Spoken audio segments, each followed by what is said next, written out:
يريد الله بكم اليسر ولا يريد بكم العسر.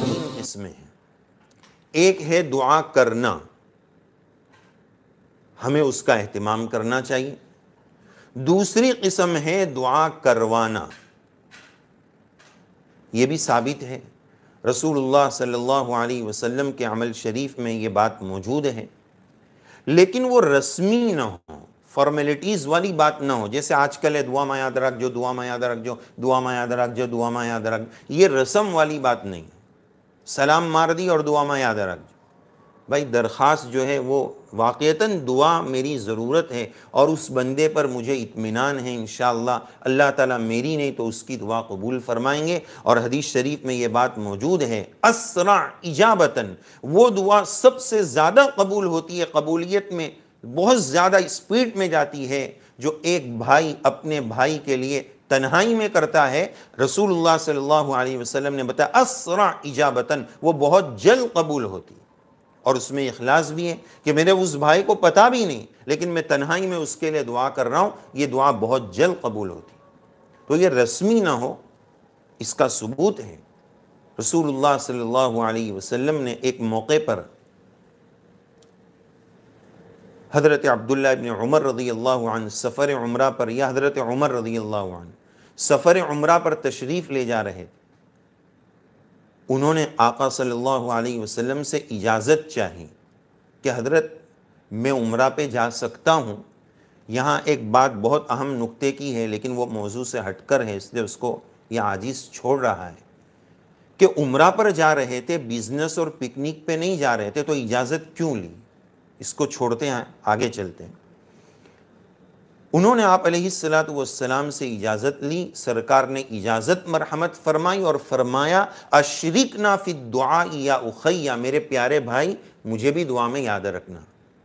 دنیا میں کون چھوٹا ہے کون بڑا ہے وہ تقوی پر چھوٹا بڑا ہے، تقوی اندر کا حال ہے وہ پتہ نہیں ہے. لیکن یہاں طے شدہ بات ہے کہ رسول اللہ صلی اللہ علیہ وسلم نبی اور امام الانبیاء، آپ کا مقام اونچا، حضرت عمر رضی اللہ عنہ کا مقام اس کے نیچا، لیکن اس کے باوجود سرکار دعا کی درخواست کر رہے ہیں، بھائی جان مجھے بھی دعا میں یاد رکھنا. تو فرمایا شریکنا فی الدعاء یا اخی.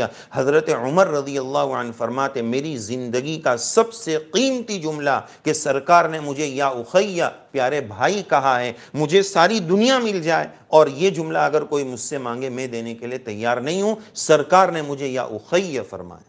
تو دیکھیں دعا کی درخواست. اور ایک ٹاپ کلاس درجہ ہے جس کو کہتے ہیں دعا کا نکلوا لینا. یہ بہت اونچی بات ہے. ایک جوان بچہ رات کو 11 بجے 12 کھانا کھانے سے فارغ ہونے کے بعد اماں سو گئے ہیں، وہ اماں کے کمرے میں جاتا ہے اور 2-4 منٹ پاؤں دباتا ہے. 1 بجے رات میں بچہ آیا، وہ پاؤں دبانے کے لیے اماں کے پاس چلا گیا. اماں کو اس بات کا علم ہے کہ میرا بچہ بہت تھک کر آیا ہے. وہ بہت لجاجت کے ساتھ بیٹا نہیں مجھے بالکل ضرورت نہیں ہے، لیکن 2-4 منٹ وہ دبا دینا، وہ ماں کے دل کی دعا نکلوا لینا ہے کہ میرا بچہ اتنا تھک کر آیا ہے پھر بھی اپنی جنت کے نیچے ہاتھ رکھ رہا ہے کہ الجنت تحت اقدام الامہات، ماں کے قدموں کے نیچے جنت ہے، وہ راستہ ہے. دل کی دعا نکلوا لینا یہ بڑے کام کرتی ہے. بہت ساروں کو اللہ نے بہت اونچا نوازا ہے، وہ کسی کی دعا ان کو لگ گئی ہے. اس موقع پر ایک واقعہ یاد آ رہا ہے. حضرت طلحہ رضی اللہ عنہ ایک چھوٹی عمر کے صحابی تھے. بہت بیمار ہو گئے، آخری اسٹیج پر آ گئے. رسول اللہ صلی اللہ علیہ وسلم ان کی عیادت کے لیے تشریف لے گئے اور آپ نے محسوس کر لیا کہ یہ چند تھوڑے دیر کے مہمان ہیں. وہ مسجد قباء کے پاس 2-4 میل دوری پر رہتے تھے. آپ علیہ السلام وہاں گئے، عیادت فرمائی اور حاضرین سے یہ بات فرمائی کہ جب طلحہ کا انتقال ہو جائے تو مجھے اطلاع کرنا، میں نماز جنازہ پڑھانے آؤں گا. یہ بات آپ فرما کر گئے. سرکار تشریف لے گئے. ادھر حضرت طلحہ رضی اللہ عنہ نے حاضرین سے ایک بات فرمائی کہ اگر میرا انتقال ہو جائے تو سرکار کو خبر مت کرنا، سرکار کو مت بلانا، میرے انتقال کی رات میں خبر مت کرنا۔ سوچنے والی بات ہے کہ دو جہاں کے سردار امام الانبیاء جناب محمد الرسول اللہ صلی اللہ علیہ وسلم جس کی نماز جنازہ پڑھائیں، ان کے لیے نماز جنازہ میں دعا کریں، کتنا بڑا شرف تھا، لیکن فرمائے مت اطلاع کرنا۔ کیوں؟ وجہ کیا ہے؟ بات یہ تھی کہ 3 میل 4 میل کا درمیان میں فاصلہ تھا اور بیچ میں یہودیوں کی بستیاں تھیں۔ اس آخری موقع پر وہ عاشق جانثار یہ محسوس کر رہے ہیں کہ اگر سرکار میری نماز جنازہ کے لیے آتے ہیں رات میں اندھیرے میں، یہ لائٹنگ کا نظام تو تھا نہیں، تو کوئی یہودی اگر سرکار کو تکلیف پہنچائے گا مجھے وہ برداشت نہیں۔ سرکار آتے ہیں وہ میرا پرسنلی فائدہ ہے، آ گئے اور کسی نے تکلیف پہنچایا تو یہ امت کا اجتماعی نقصان ہے، میں امت کے اجتماعی نقصان کو برداشت نہیں کر سکتا، اپنا نقصان برداشت کر لوں۔ یہ واقعہ ہوا، ادھر ان کا انتقال ہوا، صحابہ نے ان کی وصیت کے بموجب سرکار کو اطلاع نہیں فرمائی۔ دوسرے دن رسول اللہ صلی اللہ علیہ وسلم کو علم ہوا کہ انتقال ہوا اور مجھے خبر نہیں دی گئی۔ سرکار سمجھ گئے کہ کیا وجہ ہے، اور آپ علیہ السلام ان کی قبر مبارک پر تشریف لے گئے اور ایک دعا پڑھی اور ایک دعا فرمائی، اللہم الق طلحہ وانت تضحک الیک وہو یضحک الیک۔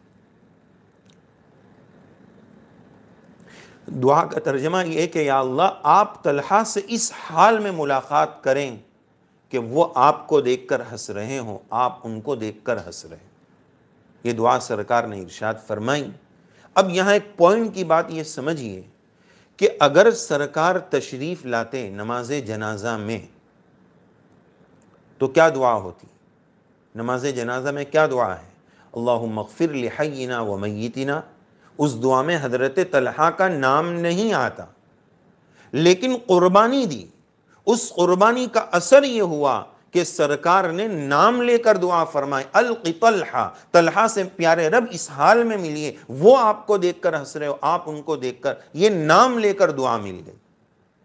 تو یہ خدمت، چھوٹی سی خدمت، یہ چھوٹی سی نہیں ہے، عام بات کہی جا رہی ہے، ایک چھوٹی سی خدمت سامنے والے مخدوم کے دل کی دعا نکلوا کر خادم کا کام بنا دیا کرتی ہے۔ یہ اس کی دلیل ہے کہ رسول اللہ صلی اللہ علیہ وسلم نے ان کو دعا عنایت فرمائی۔ یہ بہت اہم مرحلہ ہے، اس کو ہم حاصل کرنے کی کوشش کریں، کسی کی دعا نکلوا لینا۔